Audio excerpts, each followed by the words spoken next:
Welcome back to another exciting episode of bringing Jesus back into focus. He was totally blurred because 1700 years ago, the Christian leaders who were pacifists, following his way of spiritual life to the next spiritual world, a much higher level of existence, a spiritual world of love, what they did was, under Constantine, they decided to convert back to worshipping the Jewish God Yahweh, instead of the beautiful, loving, spiritual creator that Jesus was at one with, which is only love. She's only love, or he's only love. Now, this happened under pressure from Constantine because the Roman soldiers were beginning to become Christians once Constantine stopped the persecution of the Christians, and then before he knew it, he was actually interested in sort of what they were teaching, and so, but he still wanted his armies to go and kill. So the Christian leaders became corrupted, and ever since then, Christians were perverted into worshipping the two-headed God of the Jews. Now, this is the other thing you have to wake up to. This is the greatest, longest living lie I know of in history, human history. The Jewish religion is dualistic. They worship two completely opposite gods. One is a God of love your neighbor as yourself, peace, love. The other one is go and kill everyone, steal everything, steal their land, murder them all. That's a war god. The Romans had their war god Mars. The Greeks had their war god Ares. The Egyptians had their war god Sekhmet. They had their own temple, and they go there and worship when they went off to kill and murder and slaughter and commit genocide and steal the land, which is exactly what the Jews did. They went to their temple of Yahweh, the war god, and then they'd go to Jericho and slaughter everyone, steal everything, and burn the place to the ground and steal the land for their own. They were exactly the same as the others. Their war god, Yahweh One, was exactly the same. It was Mars, it was Sekhmet, it was Ares. It's the same war god. All war gods are satanic and death. And that's what they worshipped, as the Romans worshipped, and the Greeks, etc. But the Romans and the Greeks and the Egyptians had other temples for the opposing God of love and peace. Pax was the Roman god, a different temple. They'd have to go to that temple to get this beautiful inspiration to be peaceful and loving and share. And the Greeks had to go to Irene, that temple, again to be inspired by this deity of love and peace, for them to become love and peace. Different god, different temple. Their religions were dualistic, multiples. More than dualistic, multiple gods. The Jews were the same. They also had a God of love your neighbour as yourself, but they didn't call it amore or some other term for the word love. They didn't. They came up with a cunning idea that they'd call this loving God Yahweh, the same name as their war god, and put them both in the same temple, like putting Adolf Hitler and Mother Teresa in the one home and saying, that's the same person. That is a schizophrenic crack-up. Now, the trouble is, I was born into the Jewish Christian Catholic Church, and I left it because they were lying. By the time I reached the age of reason at 16, I knew that Jewish God wasn't the same divine loving life force that Jesus was at one with. You only had to read the Old Testament to see that. But no, that's the same God. And what about the book of Revelations? Is that Jesus coming on the cloud to put sores on people and to cause starvation and to incite wars? Is that Jesus too? Oh yes, Jesus is coming back with the God of Jesus to do all that. That is Yahweh, the war God.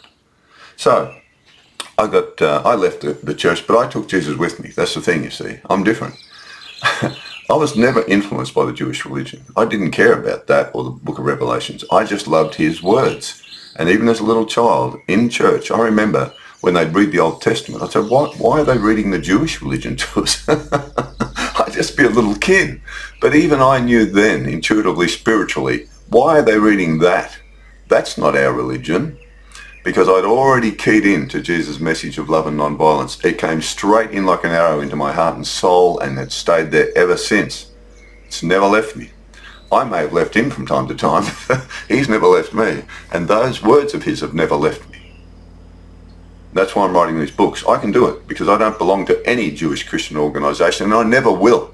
I can go to them if I want to and see what they're doing, but I won't join them wholeheartedly. I can't because they're lying. So I had to write some books about this to help my friend Jesus and the loving spiritual creator. And they really inspired me to do this. They really did.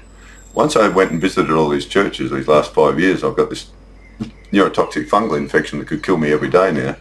I decided to figure out what have they been doing with Jesus' teachings, and blow me down.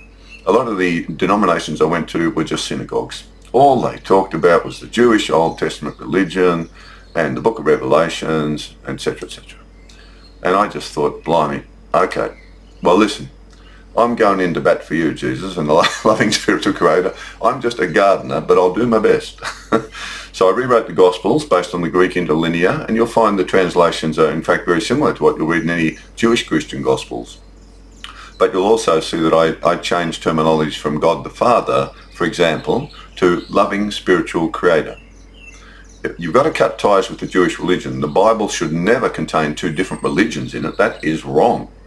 Cut the Bible in two and put the Old Testament up on the shelf. And if you want to study the Jewish religion, their dualistic, schizophrenic religion, go ahead. But be careful. Don't do it until you've been with Jesus for 10 or 20 years. Then you'll see the war God there as easy as I can. Or anyone who's got an intelligent brain can and who's logical. And rip out the book of Revelations and use it to start your barbecue with. That's the only use it's good for. Burn it. So the Gospels of Jesus Unplugged is, I think, a really nice translation of the main Gospels, Matthew, Mark, Luke and John, and some of Thomas. And I make his sayings much more universally understandable and focusing on the love. And I remove the Jewish overlays that poison the teachings, the apocalypse and all that stuff that's been falsely put on top of him. The teaching of Jesus Unplugged will be out in the first 2 weeks of the 2026 year. That's published, and that's where I really get stuck into the problems of the Jewish Christian churches and what they've done, the Jewish religion as opposed to the true pacifist Christian religion that Jesus originally taught, the same as Buddha taught. You know, clear like mind experience, clean the inside of the cup out, says Jesus. That's the problem. Buddha says, clean the negativities out of your mind. That's the problem. And then you'll understand your true identity. It will be revealed to you. It's already there. You have a spiritual body. So those two books are out and about shortly, both of them. This is the teachings book. And on the back cover, I generally summarize the teachings of Jesus in this way. The spiritual teachings of Jesus are a universal calling to all human children on earth to awaken into our spiritual body and true identity of love and non-violence before our dualistic body and mind of the flesh dies and returns to the earth. Only our spiritual body and soul live on. We must prevent the dualistic mind of our earthly body of flesh from controlling us and become at one with our spiritual mind, filled only with the loving life force of our loving spiritual creator. Then our two bodies, one made of the earth and one formed of spirit, can be in harmony and at one in purpose to bring the spiritual love and peace of heaven to earth for all children. Only true spiritual children of light and love can enter the heavenly spiritual world. Jesus said that. All those children divided within themselves between love and hatred cannot enter. Jesus said that. The words of Jesus can awaken and transform us. It's true. He said, my words will save you. In fact, that's the chapter. Today is a wonderful chapter in the book on the teachings called His Words Save You, Not His Blood. This is the daily prayer I had to come up with because I nearly die every day now physically. So I got this prayer going some time ago now. But I say it every day. It really helps me center into my spiritual identity. I've got a spiritual body with me right now while I'm talking to you. And in fact, you'd say I'm talking to you from my spiritual body through my body of flesh. And even though the voice is croaky from the fungus growing in the lung, I'm still able to express spiritual thinking to you at the moment, although the poison in the brain is high from the neurotoxic infection. But there's the power of the spirit of love of heaven in me, trying to do my best to help share the truth, to help children not get poisoned by the Jewish Christian churches and taken away from Jesus. A lot of people have left the Jewish Christian churches because of this lie about the Jewish religion, God, Yahweh, the two gods, the two Yahwehs, being the same as Jesus. The best description, the most intelligent and logical description of Yahweh is this: a monotheistic body, one body called Yahweh, but two heads. That is the most intelligent description of Yahweh I know of. So anyway, this is the prayer. If you say this every day quietly, it'll help you feel your spiritual body more. You'll identify more with your spiritual identity, which has to come alive, Jesus said, before your body of flesh dies. Daily prayer to center yourself into spirit. I use the word she for this divine loving life force because our mothers give birth to our physical body, so why not think this spiritual being in the form of she, female, that gives birth to our spiritual body as well. As I rest upon this earth, the Holy One, she will give birth to who I really am, awakening me from clay and sand, a spiritual child of the divine, with only her love that fills my mind. To every creature I will be kind in every single land. For this is truly who I am, a spiritual child of the loving spiritual creator in the heavenly spiritual world, born out of the earth, to bring her love to children in need and help guide them home to heaven as she has guided me, through the spiritual way and teachings that Jesus gave us to be just as he, a spiritual child of love on earth.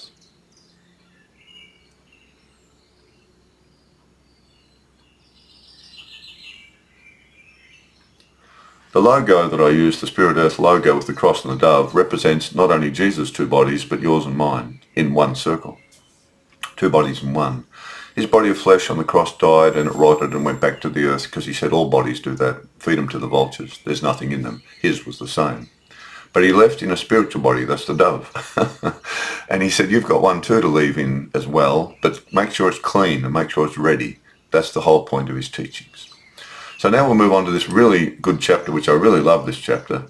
This is one of my better chapters. A lot of my writing is heavily impacted because I'm in a lot of pain when I'm writing. So if I can be healed, of course, through the power of the loving life force from heaven, I'll do a better edition later on. But it's important to get at least this first edition out for truth, particularly for Jewish Christian children who have left the Jewish Christian dualistic churches, the two different religions they're teaching as one, but love Jesus, but don't know any Christian churches to go to because there aren't any.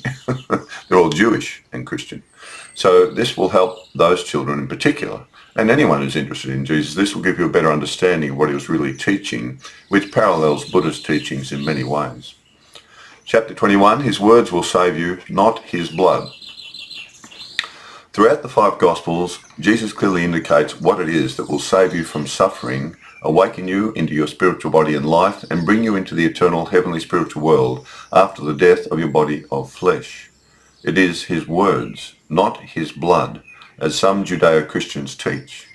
By listening to his words, understanding them, and implementing them in your life, you will become an awakened spiritual child of our loving spiritual creator in the heavenly spiritual world, just as he did. This is the enlightenment that he and Buddha experienced and taught about to help us awaken also. There's about 17 quotes where Jesus tells you his words save you. John 8:51, Jesus said, "Truly I say to you, if anyone keeps and practices my words, he shall never see death." Luke 6:46, Jesus said, "Why do you call me teacher, teacher, but do not do the things I tell you? Follow my words." John 14:23, Jesus said, "If anyone loves me, they will keep my words and live by them, and our loving spiritual creator will love them and will go to them and make a spiritual home with them." John 5:24, Jesus said, "He who listens to my words and understands their meaning and lives out of them and believes in our loving spiritual creator who sent me to teach them to you cannot be judged, for they will do no wrong and will pass through the death experience into spiritual life." John 6:63, Jesus said, "It is the Spirit who gives life, the flesh profits nothing. The words that I have spoken to you are spirit and they are life." John 8:31, Jesus said to the Jews who had believed him, "If you live out of my words, you will truly be my disciples, and you will know the truth, and the truth will set you free." John 3:11, Jesus said to Nicodemus, "Truly I say to you, we speak of what we know and testify of what we have seen, and you do not accept our testimony. If I told you of earthly things and you do not believe, how will you believe me if I tell you of heavenly things?" Gospel of Thomas, Jesus said, "Whoever understands the meaning of these sayings will not taste death." Gospel of Thomas, Jesus said, "Blessed is the one who came to life before coming to life. If you listen to my sayings and understand them, these stones will serve you." John 4:13, Jesus said to the Samaritan woman, "Everyone who drinks of this earthly water shall thirst again, but whoever drinks from the living spiritual water that I shall give them shall never thirst again. And that water that I shall give them shall cause a flow of spiritual water to well up inside them, lifting them up into everlasting life." That living water is his words and the living, loving life force that it opens up in you. That's what opens it up. That's sort of what opens up the well, his words. Gospel of Thomas, Jesus said, "Whoever drinks from my mouth will become like me, and I shall be like that person, and what is hidden will be revealed to that one. Whoever drinks from my mouth, whoever takes in my words into yourself, you will wake up and become a spiritual child just like I am." John 7:37, Jesus said, "If anyone is thirsty, let them come to me and drink. He who believes in me, from his innermost spiritual being will flow rivers of living spiritual water." Once you're an awoken spiritual child, to be filled with the loving life force from heaven. That's what he's saying. Mark 4 and Matthew 13, sower of the word parable. This is a parable all about his words, this parable. In this parable, Jesus uses seeds to represent his spiritual words and way of our loving spiritual creator that he was trying to sow in the hearts, minds and souls of the children. Some rejected the words outright and they never grew in spirit. Some only followed them for a while, then abandoned them. Others listened to them but spent their time enjoying material things, and only the last group listened to the words, understood their transformational meaning, and awakened to become fully spiritual. The sower of the seeds, the sower of the words. Not everyone listens. Mark 10, Jesus said, "For the child of our loving spiritual creator did not come to be served, but to serve others, by teaching many how to be set free from sin and dedicate his life to bring this about, like a ransom paid to release someone from captivity." Jesus is saying there, and often the Judeo-Christians misuse this to lie about it, but he's saying that I'm dedicating my life to free you from ignorance and the lies about who you really are. You're a spiritual child of love. And so his dedication of his life, it's like a ransom paid to free you. It's his dedication. It's not his dead body on the cross. That's another matter. You're captive through ignorance and doing things that are not spiritual. That's what imprisons you. That's what captures you. He frees you, and he dedicates his life to helping free you. So he's sort of paying his life to you. He's giving your life to him. That's the ransom. His living life, not his dead body on the cross. That's another teaching. That's the two-body teaching. One body dies, one leaves. That's what that's about. So here we go. John 15:3, Jesus said, "You are already clean and free of sin because of the words which I have spoken to you." Now, Jewish Christians who teach his blood cleanses you completely ignore these words of Jesus all the time, all day long, all year long. Yet there they are. Jesus said, "You are already clean and free of sin because of the words which I have spoken to you," providing, of course, they followed them, which they were at this stage, the Last Supper, he says this. They were finally getting the idea of being only love. That's what cleans you. He says it right there. Right there, he says, it's his words that free you from sin. They don't read his words, do they, these Jewish Christians? I do, because I'm not a Jew. I'm not a Jewish Christian. I'm just a Christian. So it's easy for me. John 15:7. Jesus said, "If you live in spirit with me and my teachings and my words live in you, ask whatever you desire and it will be done for you." Matthew 7:24. "My words are the rock to build your life on." Jesus taught, "Everyone who comes to me and hears my words, understands them and puts them into practice, will be like a wise man who, while building his home, dug down deep and laid the foundation on a rock. And the rain fell and the floods came and the winds blew and beat violently against that home, but could not shift it, and it did not fall, because it had been founded on the rock of my words. But everyone who hears these words of mine and does not understand and practice them will be like a foolish man who built his home upon sand. And the rains came, the winds blew, and the floods came and beat upon that home, and it fell down, and great was its fall. The home that cannot fall is our awakened, eternal, spiritual body and soul mind of love, empowered only by the loving spiritual life force of our loving spiritual Creator that comes alive through understanding the words of Jesus. Jesus is saying we have to dig deep down beneath our body of flesh identity to find this hidden treasure of our true eternal spiritual life identity. And it is his words and spiritual teachings that reveal our true spiritual identity to us and how we can become at one with it and be saved. He is a rock we can rely on for support, guidance and truth. His words awaken us and bring our spirits alive. Many things in this dangerous material earth world can overcome and destroy our body of flesh, but only our own sin, evil or wrongdoings can damage our spiritual life. So no matter what earthly storm or evil comes against spiritual children during their life here on earth, in a body of flesh, their awakened spiritual body and soul of love they live out of can never really be overcome, because it is formed not from the earth, but from our loving spiritual Creator's life force of love. You've got two bodies. Get into the spiritual one right now. If you can. Do your best. But a child who has built their identity or home based only on the flesh, out of earthly and worldly material things, will face a complete destruction of that identity at the time of the death experience of their body of flesh. It stands to reason, doesn't it? If you're Vladimir Putin, oh, look how powerful I am, I'm a big man, I can kill anyone I want. Boom, his body dies, that's the end of your power, pal. He's hopeless. He's just a lost satanic child now, murdering and killing. We have to pray for him, of course.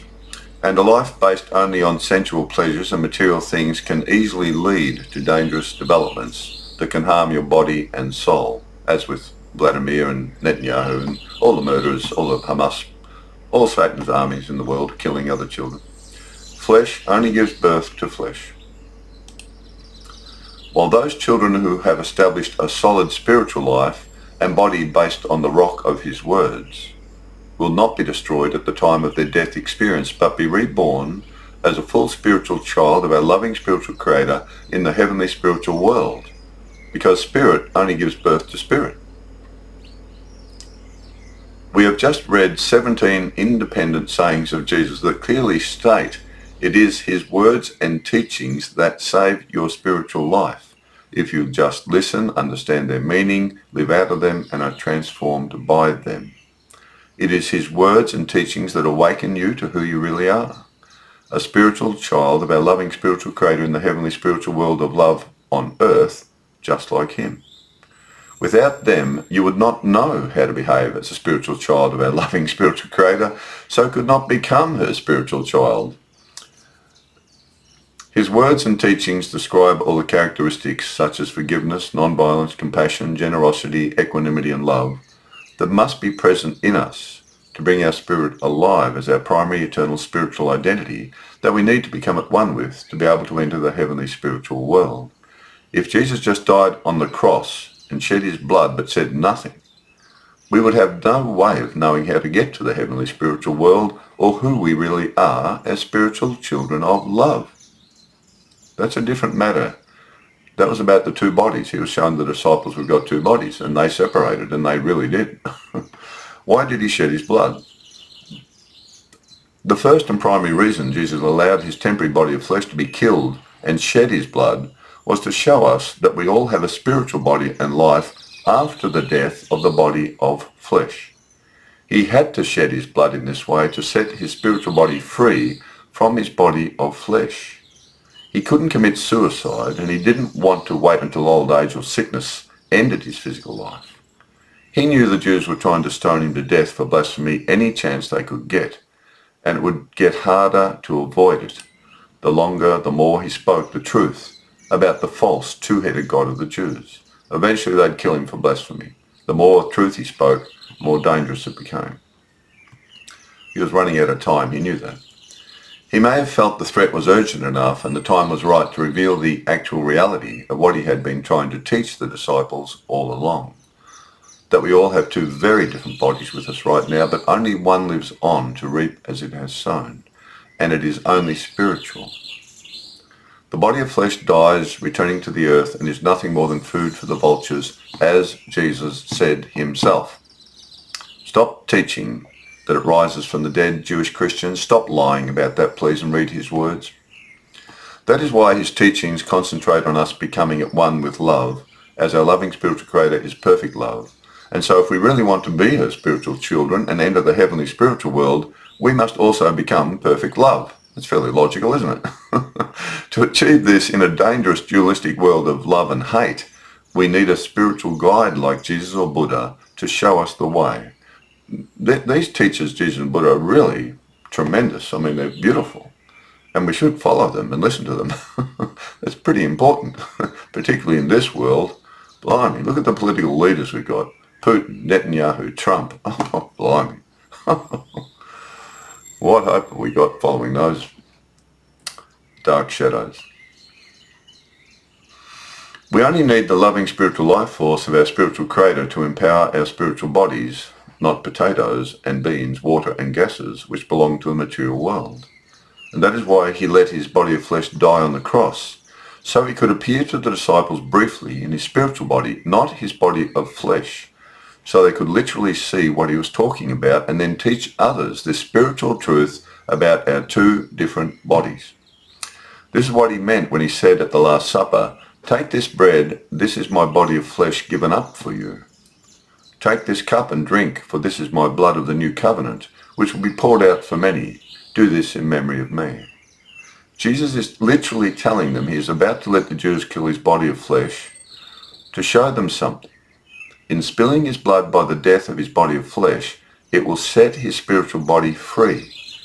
He will then be able to appear to them in just his spiritual body, which is the new covenant, or more correctly, the proper Greek translation should be new disposition or character, as born-again spiritual children freed from the flesh. Now that's what the word covenant in Greek really means. You've got a whole new character, a whole new body. It's spiritual, it's different, it's a new covenant. That's the bad translation. The correct translation is disposition or character. This saying about the blood is the same in Mark and Luke, but Matthew deliberately distorts it. This is really I think it's the only mention of it in the whole Gospels, but Matthew was a apocalyptic Jewish writer, and he really covered Jesus with all this apocalyptic Daniel rubbish, or someone did it, overwrote his writings. So Matthew deliberately distorts it by adding extra words to transform it into a Jewish overlay. And he did this often, Matthew, by saying, "This is the blood of the covenant, which is poured out for many." Now, Jesus would stop there. That would be the end of what he said. But Matthew added, "for forgiveness of sins." You won't find that, I don't think it's anywhere else in the whole Gospels. But Matthew's all about him coming back on the clouds and all this stuff. It's not a very easy gospel. That you've got to be careful, it's dangerous. There are two dialogues going on. One's poisonous, the other one's true. The Sermon on the Mount, that's true. So making Jesus a sacrificial lamb, diverting attention away from what Jesus really meant. John's main reference to Jesus talking about his flesh and blood is when Jesus says we must consume his flesh and drink his blood to become like him and have eternal spiritual life. Our flesh is consumed in death, and our blood is spilled out of our body, just as his was in death, and our spirit will also be released from our flesh, just as his was, to hopefully enter the eternal spiritual heavenly world, just as he did.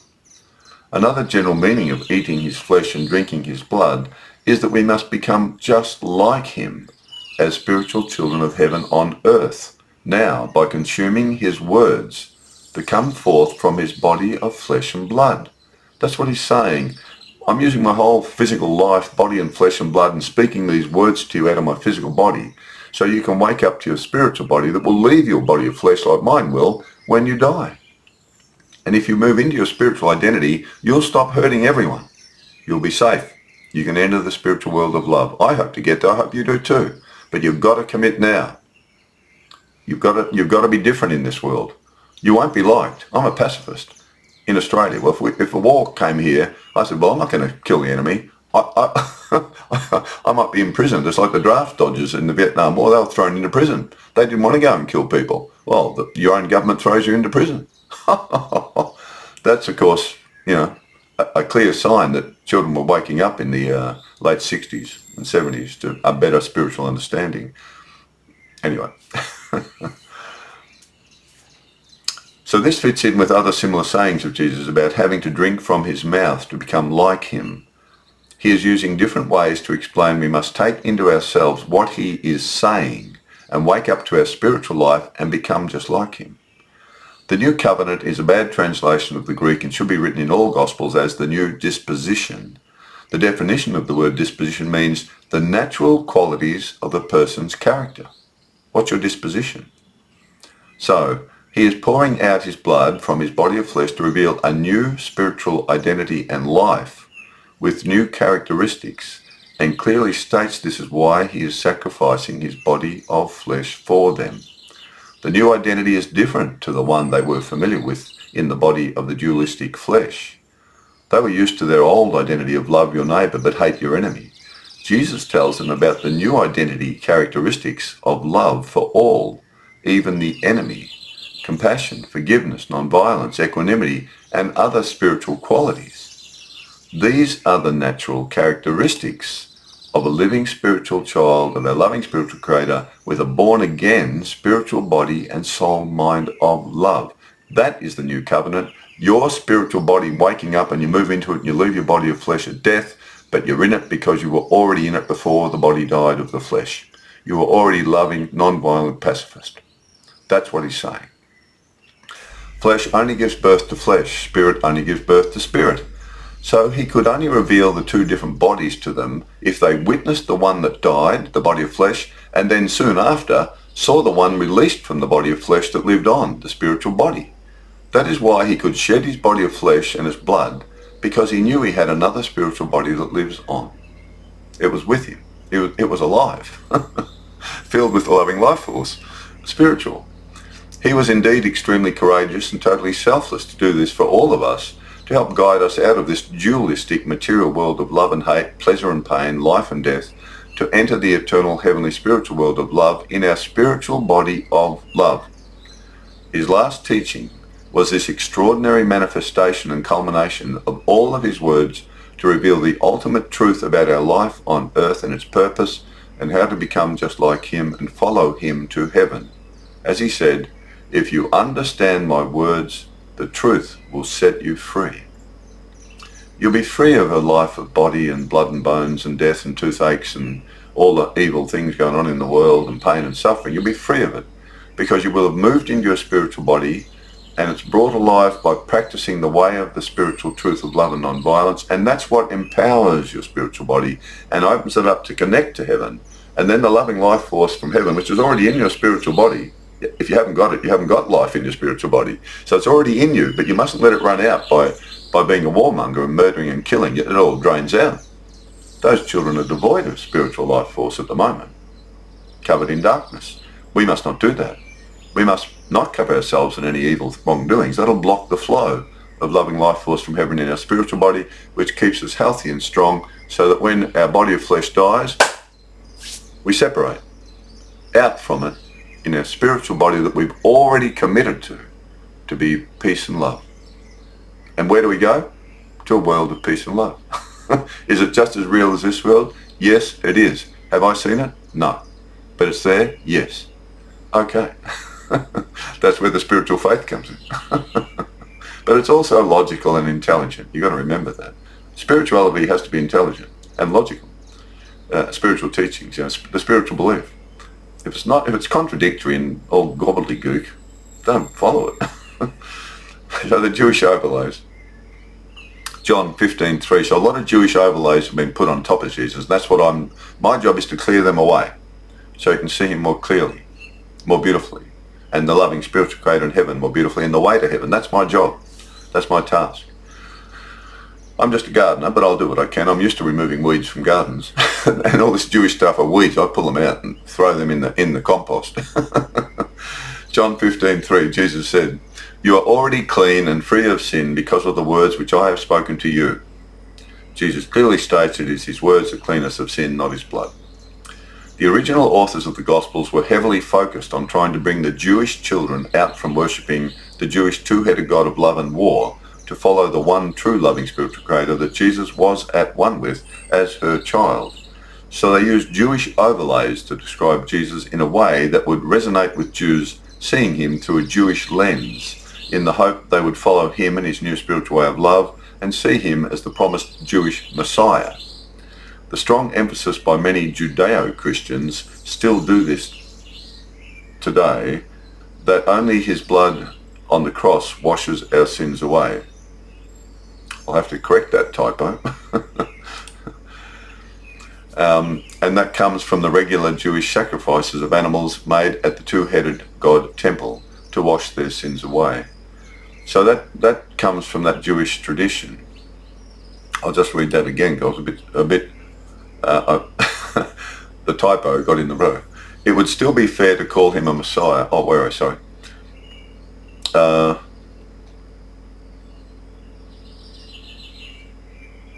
lost where I was there now. The Messiah overlays are another attempt. We have to.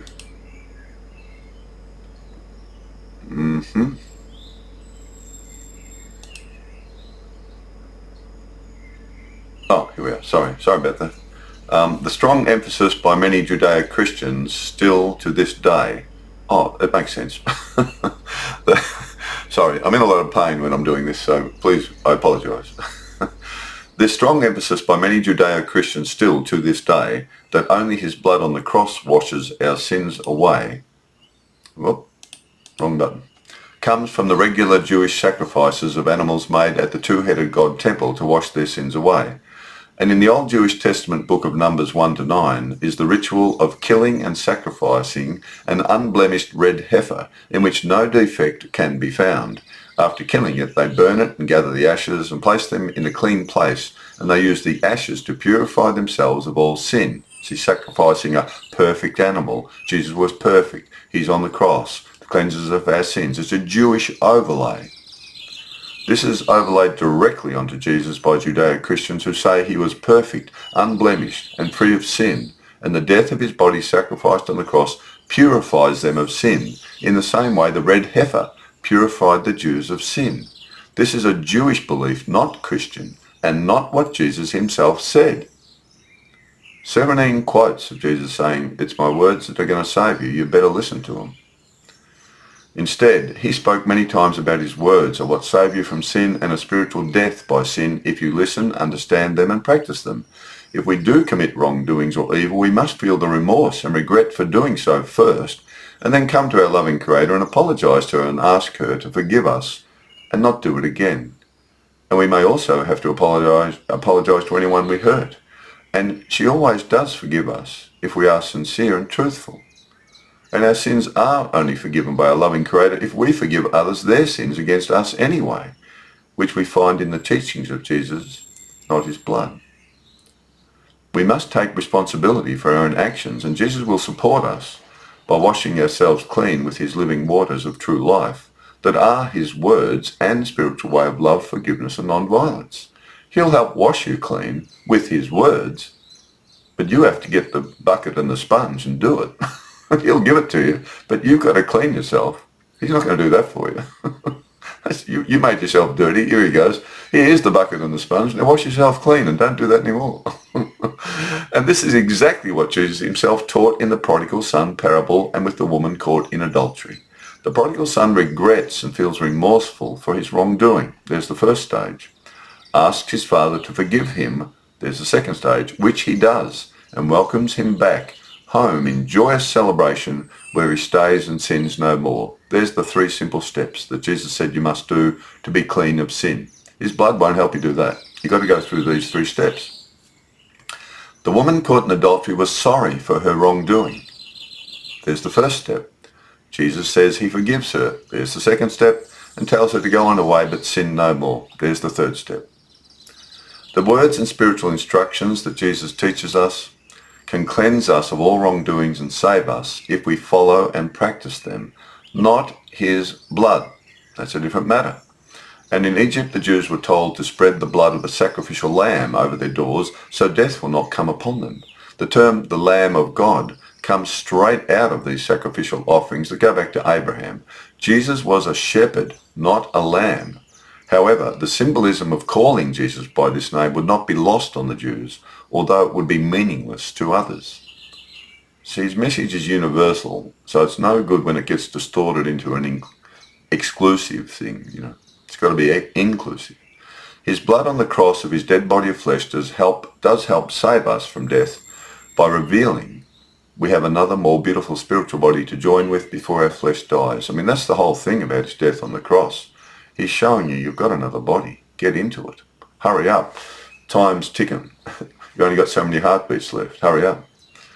His self-sacrifice was extremely important and inspiring to us all, but not because he died for our sins, but to reveal our true eternal spiritual body and identity, which we all have within us, that does not die, but lives on, reaping as it has sown.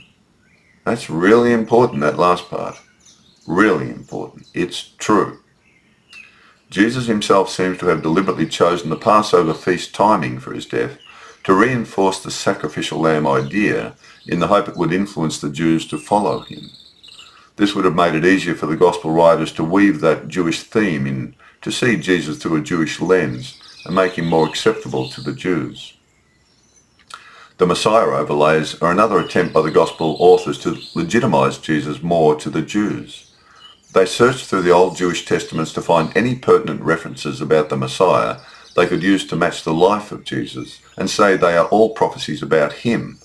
They may or may not be, but they were an unnecessary addition along with the lamb symbolism because it is all about his transformational words and his spiritual way of love, non-violence and forgiveness. That's what's going to save you, not all the other Jewish stuff. It would still be fair to call him a Messiah or anointed one of the Jews, but he was a spiritual Messiah, not the military Messiah they were praying, waiting and hoping for, to come and make them great and powerful again. The great and powerful thing he brought for them was universal love, but they rejected it, and they still do. That's their problem. If they want to be schizophrenic, that's their problem. All these Jewish overlays about Jesus held great significance to the Jews and may have swayed some to leave the two-headed God and follow Jesus and our loving spiritual creator. Unfortunately, they can become a serious distraction and have led to distortions about Jesus and our loving spiritual creator amongst modern Judeo-Christians who would rather focus on these Jewish overlays than his words. I've been to their churches. They barely mention his words, some of these churches. It's all the Old Testament and Revelation. They're Jews. Jesus is an addition. And while these Jewish overlays would have only had a localized effect on the Jews, his words of love and the spiritual way to the heavenly spiritual world are universal. His words and his spiritual way of love, non-violence and forgiveness as a child of our loving spiritual creator are the most important thing and will save you and me to heaven if we just listen to his words, are transformed by them, and follow his way to the heavenly spiritual world of love. God is love. Love is life. Get some. I will lay down my life for you, then I will take it up again, for you to understand who you really are beneath your body of flesh. His words will save you. He said it, I've got 17 quotes there. There's only one quote in Matthew where he's shed his blood to clean you of your sins. No. That's put in. Clearly Jesus is emphasizing over and over and over, it's his words that are going to save you and me. Save in the sense of I'll become spiritual by understanding what he's talking about. His description of who I should be is there in the words. Avoid doing this, avoid doing that, avoid being like this, avoid being like that, but instead be like this, be like this, be like this. The more you are like this, Christopher, you'll be cleaning out these false ideas you've got about yourself. And what will happen is slowly what will dawn on you is the clear light mind. It's already there, but it's covered through your society or your upbringing or things you've done wrong, poisonous ideas that the Jewish Christians give you or anyone else. Get rid of them all. Stay with my words of love, non-violence, forgiveness, equanimity, compassion, generosity, spiritual truth, honesty, care for those fallen down. Once you become these characteristics and live out of them and you manifest them, that's what activates your spiritual body, you see. You've got to manifest them here in the material world. You've got to manifest something that's really spiritual through your physical body in the material world. So you've got to let go of all the problems that are blocking it. All the bad ideas, greed, all the war, mongering, all this stuff. That has to be out of you, because that's the problem. These poisons are inside you, blocking you from receiving the loving life force. Once you start manifesting the way Jesus was in your own spiritual body, which is the same spiritual body he had, exactly the same. Different personality, but the same spiritual body. Same loving spiritual life force that was in him will be in you. He said, these works that I do, you can do these and even greater things if you just understand my words. You'll be just like me. It's right through his words. You mustn't put him on an ivory tower like these Jewish Christians do and say, he was perfect from birth and no one can be like him. That is a lie. That destroys his main message. You can be like me. That's his main message. Wake up. All Christian churches, there shouldn't be any hierarchy worth talking about, any Christian organisation really. You need people to run the organisation and things, but we're all the same. Once you wake up. I'm a spiritual child, you're a spiritual child, she's a spiritual child, the cleaner's a spiritual child, the Pope's a spiritual child, the fish and chip shop guy's a spiritual child, the doctor, it doesn't matter. If you're a spiritual child, you'll love that person you're with now. Care for them now. So his words save you because they help you understand who you are. How else are you going to find out? Unless someone tells you. You are love and non-violence, says Jesus. Wake up. Stop hurting other children. Stop being asleep there and stop hurting other children. So anyway, I love that chapter. It's a beauty. Simply because there's 17 sayings. My word save you, my word save you, my word save you, my word save you, my word save you. What do these Jewish Christian churches I went to say? One chap condemned me. He said, do you believe Jesus' blood on the cross saves you? I said, no. He said, oh well, you're not getting into heaven then. I mean, I felt sorry for the guy because he'd been brainwashed into the Jewish, caught up in the Jewish religion. And that's what they sort of do, these Jewish Christians. They condemn you and stuff. And they talk about his blood. And they never look at his words much. It's very sad. But that's okay. That's not to say he won't get to heaven. I'm not saying that. He can get to heaven. As long as he's caring for his family and love everyone around him, he'll be there. But when he gets there, he'll go, oh, gee. I thought we were the only ones here, but there'll be Buddhists and there'll be Hindus and Jews and anyone else from any other religion can get there, providing the characteristics match. The characteristics that Jesus explains, if you've got those characteristics, regardless of religion or no religion, you will be living a spiritual life on earth. You'll be kind and generous and honest. And when I meet you, I'll know you're like me and you'll know that I'm like you. You'll know them by their fruits, he said. Not what religion you belong to, by their fruits. It's a universal message. Anyway, I ramble on, don't I? Love your way to heaven or hate your way to hell. Choice is yours. Bye.